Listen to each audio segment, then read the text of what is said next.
Original book എന്തി ആ pollution control certificate അങ്ങോട്ട് നീങ്ങിക്കാം. ബുക്ക് എടുക്ക. ഡിക്കി തുറക്കണോ?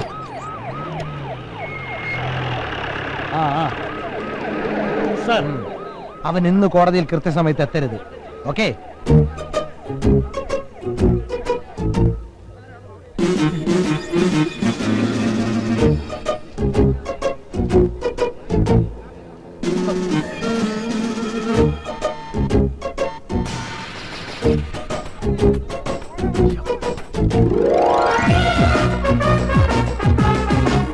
രാവിലെ കോടതി പോകാൻ വേണ്ടി ധൃതിയിൽ വീട്ടിൽ നിന്ന് ഇറങ്ങിയപ്പോഴാ വഴിയിലൊരു ബ്ലോക്ക്.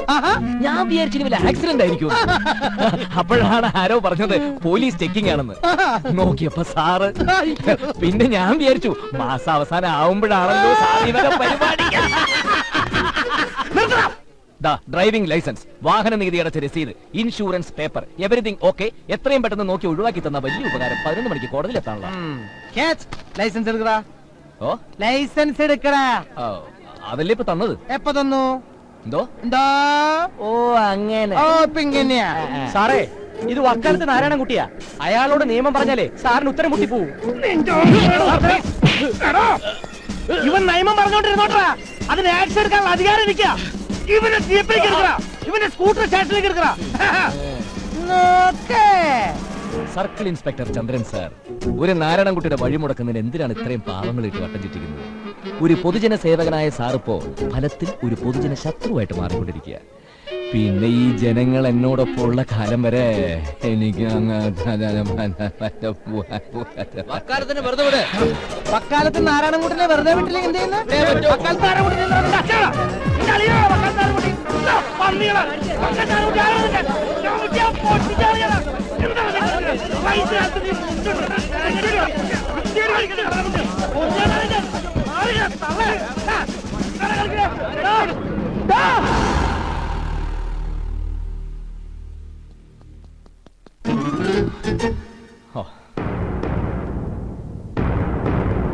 വക്കാലത്ത് നാരായണൻകുട്ടി എന്നാണ് പേര് അല്ലേ? അല്ല, നാരായണൻകുട്ടി എന്നാണ് പേര്.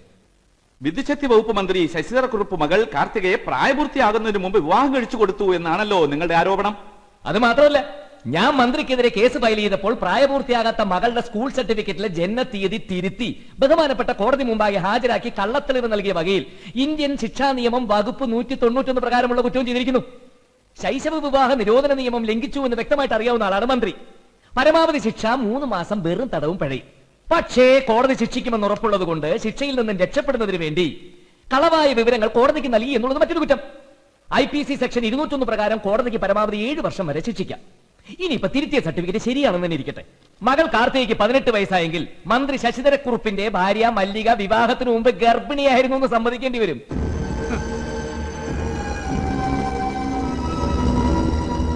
രേഖയനുസരിച്ച് മന്ത്രിക്ക് ഇപ്പൊ 53 വയസ്സ്. കല്യാണം നടന്നത് 36ാമത്തെ വയസ്സിൽ. യുവർ ഓണർ, മന്ത്രി ശശിധരക്കുറുപ്പിന്റെ കല്യാണക്കുറി ഞാനിവിടെ ഹാജരാക്കുന്നു. ഇനിയിപ്പോ ഇതെല്ലാം മന്ത്രി നിരാകരിച്ച് കാർത്തിക തന്റെ മകളെ അല്ല എന്ന് വരുത്തി തീർക്കുവോ എന്നുള്ളതാണ് എന്റെ പേടി. വക്കാലത്ത് നാരായണൻകുട്ടി വിദ്യുച്ഛക്തി മന്ത്രി ശശിധരക്കുറുപ്പിനെതിരെ ഫയൽ ചെയ്ത പ്രമാദമായ കേസിൽ മന്ത്രി കുറ്റക്കാരനാണെന്ന് കോടതി വിധിച്ചു. വിധിയെ തുടർന്ന് മന്ത്രി തന്റെ സ്ഥാനം രാജിവെക്കാൻ നിർബന്ധിതനായി.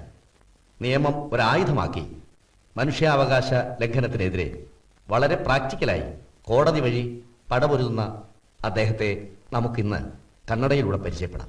പാലക്കാട് ജില്ലയിലെ വാണിയംകുളം ഗ്രാമം. ഇവിടെയാണ് നാരായണൻകുട്ടി ജനിച്ചു വളർന്നത്. നാരായണൻകുട്ടിയുടെ അച്ഛൻ പത്മനാഭൻ. അച്ഛന് ചാന്തി വക്കീലിന്റെ ഗുമസ്തന. നാരായണൻകുട്ടിയെ വക്കീൽ പരീക്ഷയ്ക്ക് അയക്കണമെന്നുണ്ടായിരുന്നു. അത് പിന്നെ സർക്കാർ ജോലി കിട്ടിയപ്പം അയച്ചില്ലെന്നേ ഉള്ളൂ. ചുറ്റുപാടൊക്കെ അങ്ങനെ ആന്നേ. ഡിഗ്രി എടുത്തില്ലെന്നേ ഉള്ളൂ. നാട്ടുകാർക്ക് അവനൊരു വക്കീൽ തന്നെയാ. അതല്ലേ വക്കാലത്തെന്ന് വിളിക്കുന്നത്. അത് കേൾക്കുമ്പോ ഒരു സന്തോഷവുമാ രസവുമാ. മതിയല്ലോ. അമ്മ കാർത്യായനി, അനുജത്തി നിവേദിത. നാട്ടുകാരുടെ എല്ലാ പ്രശ്നങ്ങൾക്കും അവൻ ഏത് കോടതിയിലും പോകും. പക്ഷെ വീട്ടിലെ ഒരു കാര്യത്തിനും അതിലെനിക്ക് പരാതിയുണ്ട്. പക്ഷെ നാട്ടുകാർ പറയുന്നത് ഏട്ടൻ ഇലക്ഷൻ എന്നാ ജയിക്കുമെന്നാ. തിരുവനന്തപുരത്തേക്കുള്ള സ്ഥലമാറ്റം താങ്കൾക്കൊരു പണിഷ്മെന്റ് ആണെന്ന് പറഞ്ഞാൽ? തിരുവനന്തപുരത്തേക്കൊരു പണിഷ്മെന്റ് ട്രാൻസ്ഫർ ഒന്നുമല്ല, സെക്രട്ടേറിയറ്റിൽ ഒരു ഡെപ്യൂട്ടേഷൻ. ചിലപ്പോ അവർക്കിതൊരു പണിഷ്മെന്റ് ട്രാൻസ്ഫർ ആയിരിക്കാം. പക്ഷെ എനിക്ക് അങ്ങനെ തോന്നിയിട്ടില്ല. ഈ രോഗി ഇച്ഛിച്ചതും പാല് വൈദ്യം കൽപ്പിച്ചതും പാല് എന്ന് പറഞ്ഞ പോലെ അനന്തപത്മനാഭന്റെ നാടല്ലേ, പാൽക്കടലിൽ കിടന്നുകൊണ്ട് അനന്തപത്മനാഭൻ നീട്ടിയൊരു വിളിയ വക്കാലത്ത് നാരായണൻകുട്ടിയെ ഇന്ന് വിളി കേൾക്കാതിരിക്കാൻ പറ്റുമോ? ചിലപ്പോ അസുരന്മാർക്കെതിരെ കേസ് കൊടുക്കാനാവും.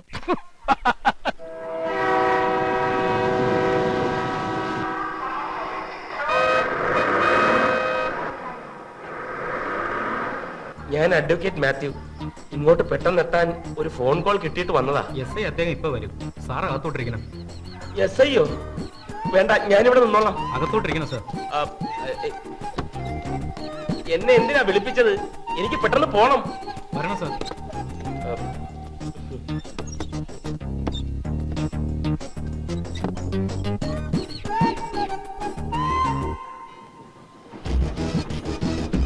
എടാ മാത്യു, പാല് മുഴുവൻ കുടിക്കേ, ഇല്ലെങ്കിൽ അമ്മ ഇപ്പൊ പോലീസിനെ വിളിക്കും.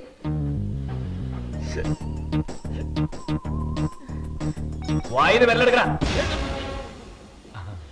നാരായണൻകുട്ടി. ഓഹോ, വണ്ടി ഇറങ്ങി കാല് കുത്തുമ്പോഴത്തേക്ക് നീ പ്രശ്നം ഉണ്ടാക്കിയല്ലേ? പ്രശ്നോ? റെയിൽവേക്കാരുണ്ടാക്കിയ ഒരു പ്രശ്നത്തിന് പരിഹാരം ആവശ്യപ്പെട്ടപ്പോ അവരെന്നെ പിടിച്ച് ലോക്കപ്പിലിട്ടു. നീ എന്തെങ്കിലും ഒപ്പിക്കാതെ. ദാ നോക്ക്, വെറും കപ്പലണ്ടി മിഠായി. ഇതിന് മാക്സിമം റീറ്റെയിൽ പ്രൈസ് 11 രൂപ 50 പൈസയാ. പക്ഷെ തീവണ്ടിയിൽ എന്നോട് ഇതിന് 12 രൂപ വാങ്ങിയത്. സർവീസ് ചാർജ് ഈടാക്കിയതാവും. നാരായണൻകുട്ടി, റെയിൽവേ മൊബൈൽ അല്ലേ? അത് മുടൻ തന്നെയായോ. പാക്കേജിംഗ് ആൻഡ് കമ്മോഡിറ്റീസ് ആക്ട് എന്താ റെയിൽവേക്കും ബാധകല്ലേ? നീ പറ, ഇവനെയൊന്നും വെറുതെ വിട്ടൂടാ, കേസ് ചാർജ് ചെയ്യണം. എന്താ നീ ബാധിക്കില്ലേ? 12 രൂപയാണ് നീ കൊടുത്തത്. എന്താ തെളിവ്? ഞാൻ ബില്ല് വാങ്ങി. ആദ്യം ബില്ല് തരാൻ കൂട്ടാക്കിയില്ല. വിൽപ്പന നികുതി നിയമപ്രകാരം ഏതൊരു സാധനം വിൽക്കുമ്പോഴും 10 രൂപയിൽ കൂടുതലാണ് വിലയെങ്കിൽ നിർബന്ധമായും ബില്ല് തന്നിരിക്കണം എന്നാണ് നിയമമെന്ന് ഞാൻ പറഞ്ഞപ്പോഴാണ് അവൻ ബില്ല് തന്നത്. എന്റെ അടുത്ത് അവന്റെ കളി. കൊടുക്കും, കേസ് കൊടുക്കും, ഉറപ്പാ. 50 പൈസക്ക് വേണ്ടി കേസ് കൊടുക്കണോ? മക്കളെ, 50 പൈസയുടെ വില നിനക്കറിയില്ല, പക്ഷെ എനിക്കറിയാം. വെളിച്ചെണ്ണ ലിറ്ററിന് 28 രൂപ ഉണ്ടായിരുന്നപ്പോ 100 മില്ലിക്ക് 3 രൂപ വാങ്ങിയ കടക്കാരനോട് ബാക്കി 20 പൈസക്ക് വേണ്ടി എന്റെ അമ്മ തർക്കിക്കുന്ന ഞാൻ കണ്ടിട്ടുണ്ട്. അന്ന് 20 പൈസ കൊടുത്തൊരു തീപ്പെട്ടി കിട്ടും. ഒരു നിയമം ഉണ്ടെങ്കിൽ അത് പാലിക്കണം. ഈ നാട്ടിൽ ഉപഭോക്തൃ സംരക്ഷണ കോടതി എന്നൊന്നുണ്ടെന്ന് യുവമാരകൻ അറിയട്ടെ. കടലമുട്ടായി വിൽക്കുന്ന പയ്യനോടാ നിന്റെ ഈ വാശി. റെയിൽവേ ജനറൽ സൂപ്പർവൈസറുടെയും കാറ്ററിംഗ് സൂപ്പർവൈസറുടെയും അറിവോടും സമ്മതത്തോടും കൂടിയാണ് വിൽപ്പന. അമിത വില ഈടാക്കുന്നതിനെതിരെ റെയിൽവേക്കെതിരെ കൺസ്യൂമർ കോർട്ടിൽ ഞാൻ കേസ് ഫയൽ ചെയ്യും, ഉറപ്പാ. പിന്നെ ഏത് വകുപ്പിലാണ് ഇവന്മാർ എന്നെ പിടിച്ച് ഇതിനകത്തിട്ടെന്നുള്ളത് എനിക്കൊന്നും അറിയാം.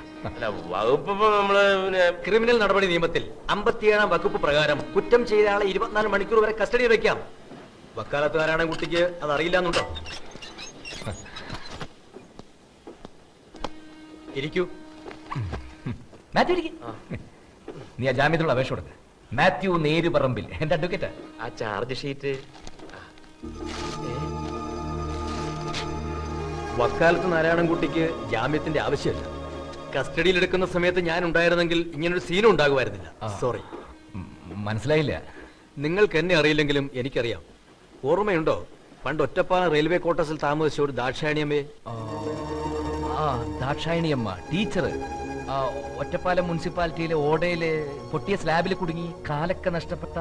അതെ, അവര് തന്നെ എന്റെ അമ്മയാ. നാരായണൻകുട്ടി കേസ് കൊടുത്തുകൊണ്ട് മാത്രമാണ് നഷ്ടപരിഹാരം കിട്ടിയത്. അത് മറക്കാൻ മാത്രം ഞാനൊരു പോലീസുകാരനായിട്ടില്ല. നാരായണൻകുട്ടിയുടെ സ്കൂട്ടർ ബ്രേക്ക് മാലിൽ നിന്ന് ഇറക്കി പ്ലാറ്റ്ഫോമിൽ വെച്ചിട്ടുണ്ട്. ഇതാക്കി. Thank you sir. വാ.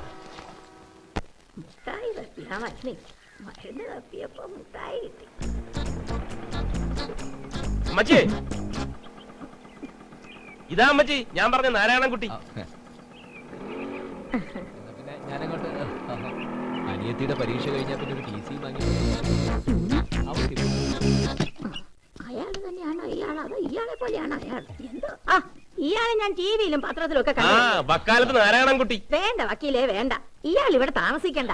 എനിക്ക് ഈ വയസ്സുകാലത്ത് കോടതിയും പോലീസ് സ്റ്റേഷനും ഒന്നും കേറാൻ വയ്യ. നാരായണൻകുട്ടി അമ്മച്ചിക്ക് ശരിക്കും മനസ്സിലായിട്ടില്ല. വേണ്ട, ഇപ്പം കയറി താമസിക്കും, പിന്നെ അവകാശം പറയും.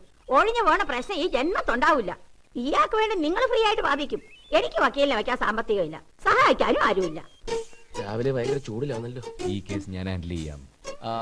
അദ്ദേഹത്തെ കണ്ടില്ലല്ലോ. അദ്ദേഹം മരിച്ചുപോയി. ഓ, മക്കളൊക്കെ എവിടെയാ?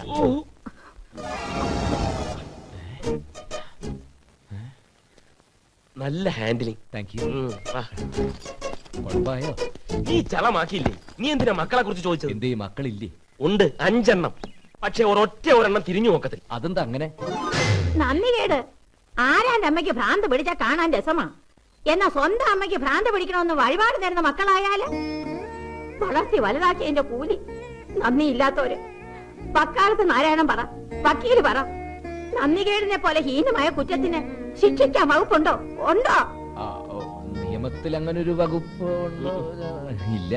പക്ഷേ മാപ്പ് കൊടുക്കാം ഒരമ്മയ്ക്ക്. ഞാൻ എന്റെ മക്കൾക്ക് മാപ്പ് കൊടുത്തു. നന്നായി വരട്ടെ. അമ്മേ,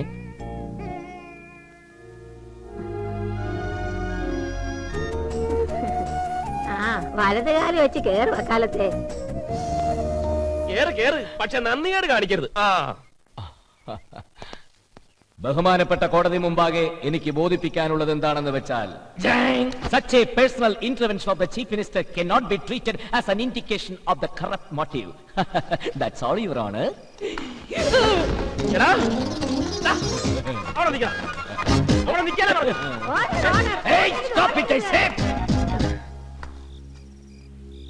കോടതിയിൽ ബോധിപ്പിക്കുന്ന മൊഴി സത്യമായിരിക്കും. സത്യമല്ലാതെ മറ്റൊന്നും ബോധിപ്പിക്കില്ല. ദൈവം സാക്ഷി. എന്താണ് ജോലി? ഒരു വക്കീലാണേ. സനതെടുത്തു എന്നുള്ള ഒറ്റ കാരണം കൊണ്ട് ഒരാൾ വക്കീലാവുമോ? ഓർഡർ. വക്കീൽ എന്തെടുത്തു എന്നാ പറഞ്ഞത്? ബഹുമാനപ്പെട്ട കോടതി, സനത് എന്ന് പറഞ്ഞാൽ അഡ്വക്കേറ്റ് ആയിട്ട് പ്രാക്ടീസ് ചെയ്യാനുള്ള ലൈസൻസ്. ഇയാൾ വക്കീൽ പരീക്ഷ പാസ്സായില്ല. ഓഹോ, ഒരാൾ എങ്ങനെയെങ്കിലും വക്കീൽ പരീക്ഷ പാസ്സായി കറുത്ത കോട്ടും ഗൗണും അണിഞ്ഞ് കോടതി വളപ്പിൽ അലഞ്ഞു തിരിഞ്ഞ് നടന്നുകൊണ്ടോ ബാർ അസോസിയേഷൻ ഹാളിൽ നിന്ന് ചീട്ട് കളിച്ചത് കൊണ്ടോ വക്കീലാവണമെന്നുണ്ടോ? ഞാൻ ചീട്ട് കളിക്കാറേ ഇല്ല, യുവർ ഓണർ. വെറും ഓണറല്ല, ഹൗസ് ഓണർ എന്ന് കൂടി പറയൂ. ശരി, വിചാരണ തുടരട്ടെ. സ്വന്തം പിതാവിനെ പോലെ ഒരു വക്കീലായി ഷൈൻ ചെയ്യാൻ കഴിയാത്തതിലുള്ള ഇൻഫീരിയറിറ്റി കോംപ്ലക്സ് നിങ്ങൾ കൊണ്ടെന്ന് പറഞ്ഞാൽ നിഷേധിക്കാൻ കഴിയുമോ? ഓർഡർ. കോടതിയിൽ വെച്ച് ഇത്തരം ദുശീലങ്ങളാകാമോ? മദ്യപാനം, പുകവലി, വെറ്റിലമുറുക്ക് എന്നിത്യാദി ദുശീലങ്ങളിൽ നിന്നും മൂക്കിപ്പടി കോടതിയിൽ വർജ്യമല്ലെന്നാണ് ഈ ഉള്ളവൻ സ്വന്തം അപ്പനിൽ നിന്നും മനസ്സിലാക്കിയിരിക്കുന്നത്. ബഹുമാനപ്പെട്ട കോടതിയുടെ പ്രത്യേക ശ്രദ്ധയ്ക്ക്, ഈ പ്രതി മൂക്കിപ്പടിയുടെ കാര്യത്തിൽ മാത്രം സ്വന്തം പിതാവിനെ അനുകരിക്കുകയും അനുസരിക്കുകയും ചെയ്യുന്നു എന്നുള്ളത് സത്യമാണ്. എന്നാൽ പോലീസ് ഭയം, അമിതമായിട്ടുള്ള വാചകമടി എന്നിങ്ങനെയുള്ള സ്വഭാവ ദൂഷ്യങ്ങൾ ഉള്ളതുകൊണ്ട് പ്രതി സ്വന്തം പിതാവിന്റെ യശസ്സിന്റെ 7 അയലോകത്ത് പോലും എത്താനുള്ള യോഗ്യതയില്ലാത്തതിനാൽ അദ്ദേഹത്തിന് നിയമപരിജ്ഞാനം, യൗവനം എന്നിവ സ്വയം നഷ്ടപ്പെടുത്തിക്കൊണ്ടിരിക്കുകയാണ്. മാത്രമല്ല, ചട്ടങ്ങളിലൂടെ നീതിയും ന്യായവും നടപ്പാക്കി ഓരോ പൗരനും പരമാവധി നീതിയും സംരക്ഷണവും നൽകുക എന്നുള്ള നിയമത്തിന്റെ പ്രധാന ലക്ഷ്യവും പരിഗണിക്കുന്നില്ല എന്ന കുറ്റവും ചെയ്തുകൊണ്ടിരിക്കുകയാണ് ശ്രീമാൻ അഡ്വക്കേറ്റ് മാത്യു നേരുപറമ്പ്.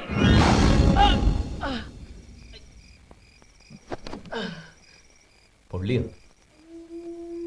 പൊള്ളുന്ന പരമാർത്ഥങ്ങളല്ലേ നീ പറഞ്ഞത്? നാളെ തന്നെ നമുക്ക് ആ ഈശ്വര സുബ്രഹ്മണ്യം ഒന്ന് കാണണം. എത്ര അഡ്വക്കേറ്റ്സിനെയാ Iyer രക്ഷപ്പെടുത്തിയിട്ടുള്ളത്. Good night.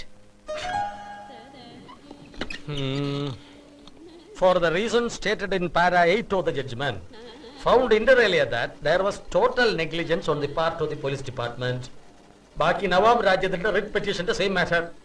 Change the names. Quick, Sikram. Okay, sir. Nancy Tadikanu, control yourself. There is a treatment for it. Shall I tell you? പ്രകൃതി ചികിത്സ ആരെ വക്കാലത്ത് നാരായണൻകുട്ടിയോ? ഇരിക്കൂ. Good morning sir.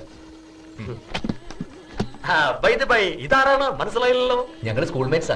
Advocate Mathew. Mathew ഏത് കോടതിയിലാണ്? സെഷൻസ്. നാരായണൻകുട്ടി ട്രാൻസ്ഫർ ആയി വന്നത് അറിഞ്ഞു. നന്നായി. എപ്പോ വന്നു? ഇന്നലെ വന്നു. നാളെ ജോയിൻ ചെയ്യണം. പിന്നെ ഞാൻ വന്നത് മിസ്റ്റർ മാത്യുവിനെ സാറിനെ ഏൽപ്പിക്കാനാ. മനസ്സിലായി. അണ്ടർസ്റ്റുഡ്. എന്തിലാണ് ടേസ്റ്റ്? പോലീസ് ഇടപെടാത്ത ഏത് കേസും കൈകാര്യം ചെയ്യാം.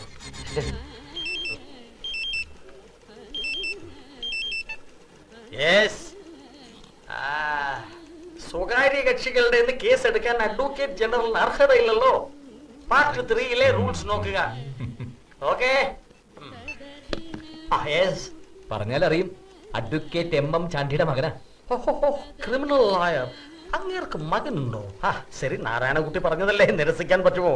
മിസ്റ്റർ മാത്യു, പുറത്ത് ഫ്ലാസ്കിൽ കാപ്പി ഇരിപ്പുണ്ട്, എടുത്തോണ്ട് വരൂ.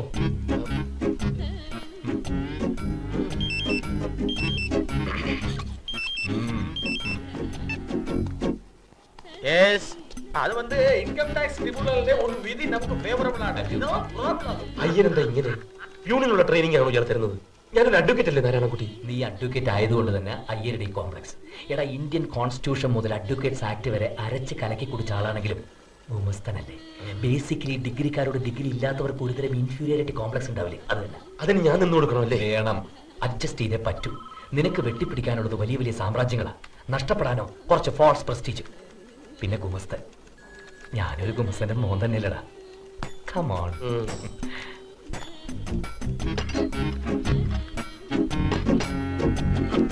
പിന്നെ ഇത് മാത്യു ഡ്രാഫ്റ്റ് ചെയ്തതാ കൺസ്യൂമർ കോർട്ടിൽ കൊടുക്കാൻ.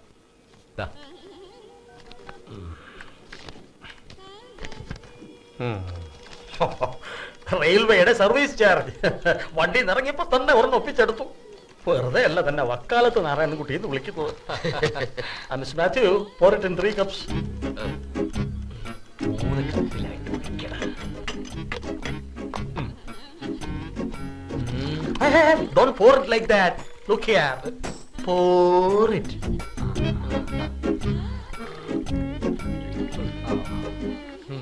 Sir. Thank you. Well drafted, Matthew.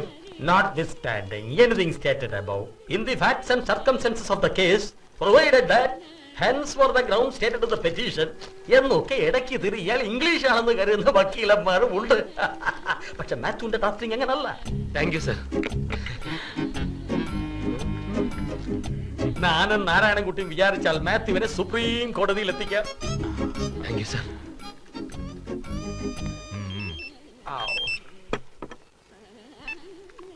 എന്നാ അമാവാസി, കർത്തവാവ് ഇന്നും കൂടെ ഉണ്ടല്ലോ. നേരത്തെ പറ. അവളുതാൻ അമാവാസി, എന്നോட wife.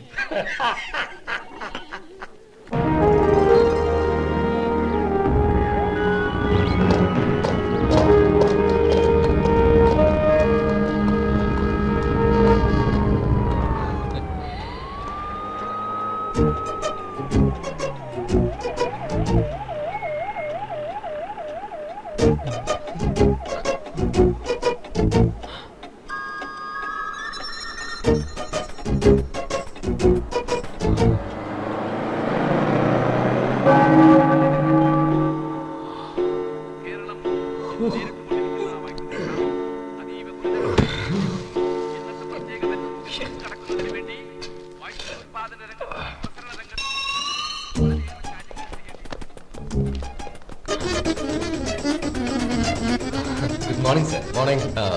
This is my apple. Once again, good morning, sir. ഞാൻ ജോയിൻ ചെയ്യാണ്. എൻ്റെ പേപ്പേഴ്സ് ഒക്കെ.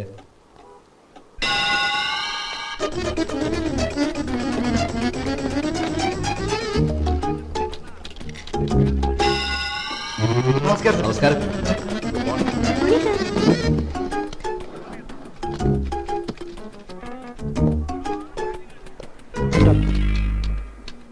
തിരുവനന്തപുരത്ത് സംസ്ഥാന സമ്മേളനം കൊണ്ടുവന്നത് നമ്മുടെ ശ്രമം കൊണ്ടാ. സാറിന്റെ ശ്രമം കൊണ്ടാ. കലക്കണം. കലക്കണമെങ്കിൽ പിരിക്കണം. അല്ല, പിരിക്കാം, പക്ഷെ ഒരു പാർട്ടി ഒന്ന് കണ്ണടക്കണം. പകൻ അഡ്മിനിസ്ട്രേഷൻ. സാറേ, ഈ കടലാസ് എവിടെയാ കൊടുക്കണ്ടേ? ഇതാ ശോശാമയുടെ സെക്ഷനിലെ അവരവധിയില്ല, പ്രസവാവധി. അയ്യോ, എന്റെ കിടപ്പാടത്തിന്റെ കാര്യ. നിങ്ങൾ കുറച്ച് കഴിഞ്ഞ് വരൂ. ഗംഗാരേട്ടൻ വരട്ടെ. പുറത്ത് നിന്നാ മതി. എപ്പോഴാ പ്രസവം?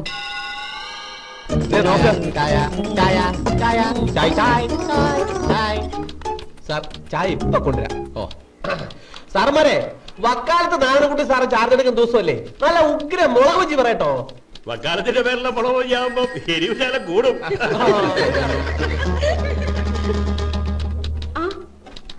അതെയോ? ആ ശരി, വൈകിട്ട് കാണാം. പോടാ കള്ള. ദേ, തമാശ കുറെ കൂടുന്നുണ്ട് കേട്ടോ. ഓ ശരി ശരി. ആ അതെ. അയ്യോ, എനിക്ക് വയ്യ. ഓ ശരി ശരി.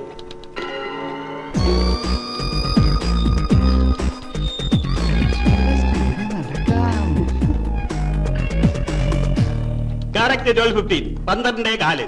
ഈ കാര്യ സുന്ദരി വളരെ പഞ്ചല.